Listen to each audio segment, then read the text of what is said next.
Bismillahirrahmanirrahim. Assalamualaikum warahmatullahi wabarakatuh. Para mahasiswa yang berbahagia, alhamdulillah kita sampai pada pembahasan kegiatan kekhasan fakultas.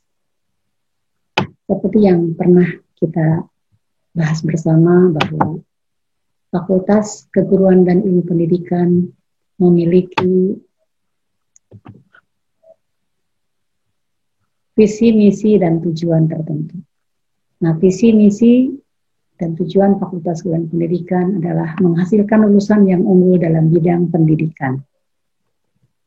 Nah, di sini ada ciri khasnya, bidang ilmu pendidikan. Artinya, ciri khas ini tidak dimiliki oleh fakultas yang lain. Ciri khas ini diwujudkan dalam bentuk mata kuliah khas Fakultas Keguruan Pendidikan dan kegiatan khas mahasiswa Fakultas Keguruan dan Ilmu Pendidikan. Mata kuliah yang ditawarkan agar menjadi suatu ciri yang dimiliki oleh para mahasiswa ada 7 bahkan 8 kalau diperinci. Yang pertama, landasan kependidikan. Mata kuliah ini memberikan dasar prinsip tentang pendidikan, tentang pentingnya pendidikan dalam kehidupan. Perkembangan peserta didik seperti yang kita ketahui bersama bahwa guru akan menghadapi peserta didik dengan karakter yang variatif. Akan berbeda materi yang diberikan di perguruan tinggi dengan materi yang diberikan di pendidikan menengah atau pendidikan dasar. Nah, tentu saja ini harus menjadi hal yang diperhatikan ketika guru akan mengajar sehingga materi yang akan diajarkan betul-betul sesuai. Begitu juga model pembelajaran, media pembelajaran. Yang ketiga, pengelolaan pendidikan. Sebagai guru, kita harus bisa memilih mengelola sebuah pendidikan atau pembelajaran, karena pembelajaran adalah sebuah sistem, sebuah satuan yang terdiri atas berbagai komponen yang saling menunjang. Ada siswanya, ada gurunya, ada tujuan pembelajarannya, ada materinya, media, model pembelajaran, kegiatan pembelajaran, termasuk fasilitas, ruangan, alat-alat yang digunakan. Nah, itu tentu saja harus dikelola sedemikian rupa, diatur sedemikian rupa, sehingga ketika pembelajaran dilakukan, pembelajaran bisa betul-betul kondusif. Yang keempat, belajar pembelajaran. Setiap siswa memiliki gaya yang berbeda dalam belajar. Nah, guru harus bisa memfasilitasi bagaimana siswa yang pandai bisa mengejar yang bisa membantu yang tidak pandai. Bagaimana yang pandai bisa mengejar yang pandai. Nah, itu kita bahas di dalam belajar dan pembelajaran. Yang selanjutnya, profesi kependidikan. Jangan lupa, guru adalah sebuah profesi. Artinya, guru akan melekat pada orang-orang yang sudah mengikuti program pendidikan yang berkaitan dengan keguruan dan kependidikan. Tidak bisa dilaksanakan oleh siapa saja. Fenomena yang muncul sekarang, ketika pembelajaran dilaksanakan secara daring, banyak orang tua yang mengeluh karena ternyata mereka tidak bisa berperan sebagai guru. Ternyata guru itu memerlukan keahlian tertentu yang tidak dimiliki oleh orang tua di rumah. Oleh karena itulah, kita melalui mata kuliah ini, mata kuliah ilmu pendidikan ini, sedang menggeluti agar kita menjadi seorang guru profesional. Yang keenam, pembelajaran mikro. Pembelajaran mikro ini merupakan miniatur dari pembelajaran yang dilaksanakan di sekolah yang biasa dilakukan. Yang menjadi guru adalah mahasiswa. Yang menjadi siswanya adalah teman-temannya. Tapi bagaimana dia mengemas sebuah pembelajaran mulai perencanaan, pelaksanaan, sampai dengan evaluasi. Yang selanjutnya, pengenalan lapangan persekolahan. Nah, sesuatu yang sudah dipelajari di sini, kalau di pembelajaran mikro tadi kita mencoba mengakomodasi mulai landasan pendidikan, perkembangan peserta didik, pengelolaan pendidikan, belajar pembelajaran, profesi pendidikan, termasuk konten bidang studinya. Nah, di pengenalan lapangan persekolahan ini, kita mencoba mengaplikasikan yang sudah dilatihkan di pembelajaran mikro. Nah, di PLP 1 kita akan dikenalkan tentang komunitas sekolah, tempat kita berkiprah, habitat kita nanti ketika kita menjadi guru. Kita akan mengenal personal yang ada di sekolah, ada kepala sekolah, ada guru, yang lainnya ada peserta didik, ada petugas yang lain. Nah, itu harus dikenal. Siapa kepala sekolahnya, gurunya siapa, siswanya berapa, petugasnya siapa saja, kalau memerlukan benda ini harus menghubungi siapa, dan sebagainya. Struktur organisasinya seperti apa. Begitu juga dengan lingkungannya. Ya, lingkungan sekolahnya, ruangan sekolahnya, ruangan gurunya, ruang kelas maksud saya itu ya, ruang kepala sekolah, ruang BP, ruang kesehatan, UKS, musola, dan yang lain-lainnya. Itu harus dikenal. Ya, kegiatannya, kegiatan intrakurikuler jelas. Belajar. Nah, belajar itu apakah selalu di ruang kelas ataukah diberi kesempatan siswa untuk keluar kelas? Kegiatan ekstrakurikuler. Kegiatan apa saja? Kepramukaan, kesenian, kerohanian, ataukah ada hal yang lain, itu harus dikenal. Nah, di PLP 2 kita belajar tentang bagaimana kita mengajar nanti. Nah, itu berkaitan dengan semua kegiatan yang dilakukan oleh seorang guru. Anda akan melakukan observasi, mengamati apa yang dilaksanakan oleh guru dalam perencanaan. Ada kurikulum, ada silabus, Anda akan mengenal kompetensi dasar, indikator, tujuan pembelajaran. Nah, biasanya di buku paket ada ya. Anda sudah mengenal itu, saya yakin. Nah, kalau di buku paket Anda kenal ketika Anda belajar, maka di dalam pembelajaran Anda merumuskan mengenai indikator, tujuan pembelajaran. Karena kalau kompetensi dasar itu sudah ditentukan dari kurikulum yang sedang berlaku. Nah, begitu juga ketika guru melaksanakan pembelajaran, menggunakan metode apa, seperti apa di dalam kelas, apa yang kurangnya, apa yang lebihnya. Bukan untuk mengomentari guru, tetapi Anda mengetahui, oh proses pembelajaran kurang seperti ini. Nanti kalau saya mengajar, saya akan mencoba mengatasi kelemahan itu. Nah, yang lebih-lebihnya, nah kita jadikan cermin pengalaman bagi kita. Andai kata nanti menjadi guru, kita pun bisa seperti itu. Begitu juga evaluasi. Nah, evaluasi yang dilakukan oleh guru, apakah hanya pada akhir pembelajaran, ataukah ada evaluasi ketika proses pembelajaran? Oh, ada tanya jawab.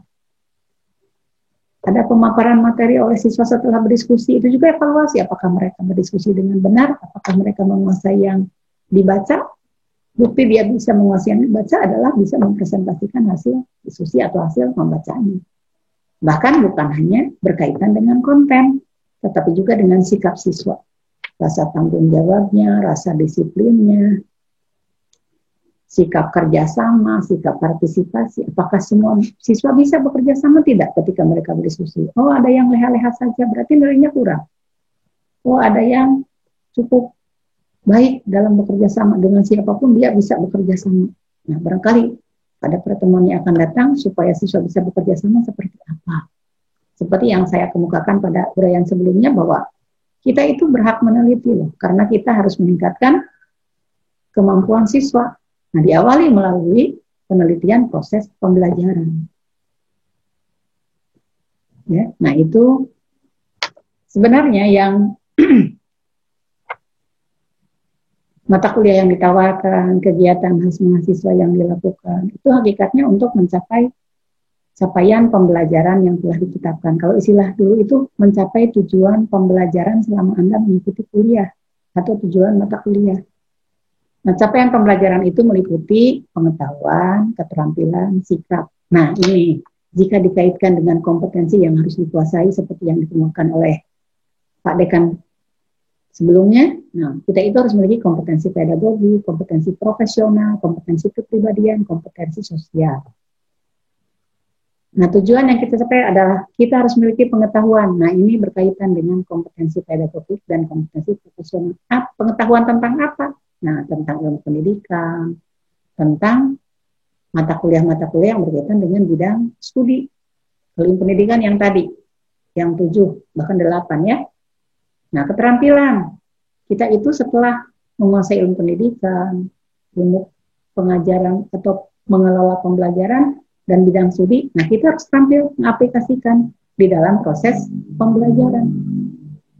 Jadi di sini terintegrasi antara ilmu pendidikan dengan bidang studi. Materi ini disampaikannya kira-kira di jenjang mana? Jangan sampai kita memberikan materi di jenjang sekolah dasar untuk tingkat SMA atau sebaliknya.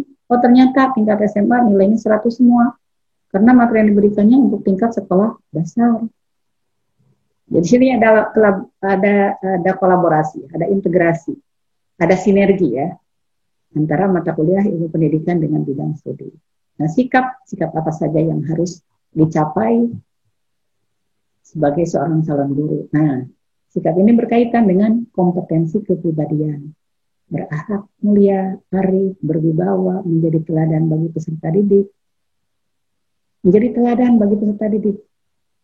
Cara berpakaian, tentu cara berpakaian sebagai seorang calon guru. Cara berbicara, tentu cara berbicara sebagai seorang calon guru. Tidak berkata kasar, tidak menyapa teman dengan menggunakan nama binatang yang relatif sudah lazim ya, yang kita menganggap itu biasa-biasa saja. Ya, nah, jadi ini kompetensi-kompetensi yang harus kita miliki. Sekira Anda sudah paham betul mana yang benar, mana yang salah, mana yang baik, mana yang buruk, mana yang pantas dilakukan, mana yang tidak pantas dilakukan. Artinya, sejak sekarang kita harus sudah mulai menginternalisasi kompetensi ini di dalam diri kita. Yang terakhir kompetensi sosial. Nah ini kita itu dituntut mampu berinteraksi, berkomunikasi dengan peserta didik, dengan sesama guru, dengan orang tua, atau wali peserta didik, dengan masyarakat. Karena tidak cukup kita hanya mengajarkan materi, kita harus berinteraksi dengan peserta didik di dalam kelas. Jangan dibiarkan mereka belajar saja tanpa interaksi dengan guru. Siapa tahu mereka mengalami kesulitan. Begitu juga ketika ada siswa yang mengalami masalah, tidak pernah memperhatikan. Coba tanyakan kepada guru yang lain. Jangan-jangan hanya kepada kita. Atau mungkin ada masalah di rumah. Nah, sehingga kita harus menyampaikan kepada orang tua atau harus mengomunikasikan kepada orang tuanya di rumah sehingga permasalahannya selesai. Begitu juga dengan masyarakat. Saya yakin kita sudah terbiasa berkomunikasi dalam kehidupan ya. Nah sehingga kita harus sudah memulai menginternalisasi nilai-nilai ini bahwa saya seorang calon guru harus memiliki 4 kompetensi ini dan ini menjadi panduan bagi kita. Sehingga kelak ketika kita menjadi guru kita betul-betul memiliki nilai unggul dibandingkan dengan lulusan dari non kependidikan.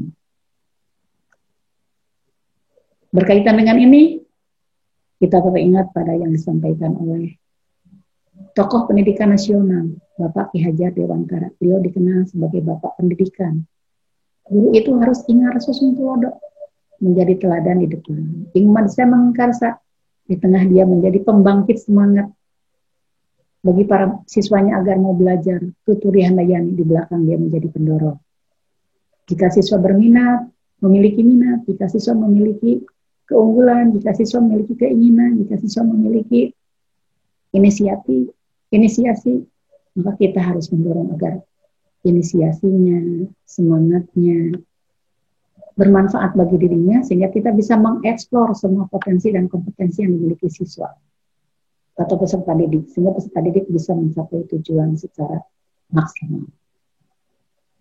Nah, di sini ada beberapa kegiatan yang merupakan ciri khas seorang guru dengan menerapkan semua kompetensi tadi, yaitu ketika mereka melakukan pembelajaran. Nah, ini bagi siswa atau bagi peserta didik atau bagi mahasiswa maksud saya, bagi Anda, mungkin ada yang pernah sekolahnya dijadikan tempat praktik, dan ada beberapa praktikan yang berpraktik di sekolah Anda. Nah, kalau dulu Anda menjadi siswanya atau peserta didiknya, nanti Anda menjadi praktikannya. Nah, ini ketika guru menggunakan model pembelajaran. Yang saya kenal ini biasanya menggunakan model number head together, kepala bernomor.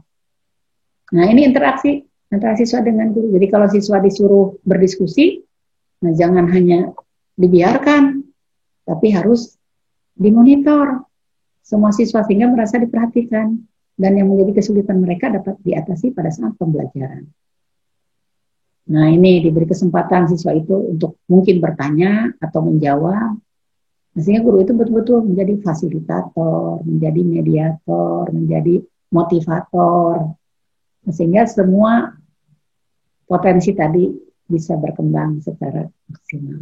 Nah, barangkali itu yang harus kita perhatikan dari ciri khas Fakultas Keguruan dan Ilmu Pendidikan yang tidak dimiliki oleh fakultas yang lain. Dan seperti saya katakan tadi, silakan kita mulai menyadari bahwa kita adalah calon guru yang harus memiliki kompetensi-kompetensi tadi sehingga kita menjadi guru yang murni kompeten ya, yang kompeten, yang mumpuni kompetensi. Bahkan ada yang mengatakan guru itu harus multi inteligensi, multi literasi, multi kompetensi. Mudah-mudahan kita pun bisa seperti itu. Mohon maaf atas yang tidak berkenan. Oh ya, saya lupa. Nah itu, nanti ada tayangan yang menunjukkan kegiatan mahasiswa pada saat berlatih PLP, baik yang luring maupun daring. Yang daring tidak ada peserta didiknya, yang luring ada peserta didiknya. Dan kelakun Anda akan melakukan kegiatan seperti itu. Terima kasih. Assalamualaikum warahmatullahi wabarakatuh.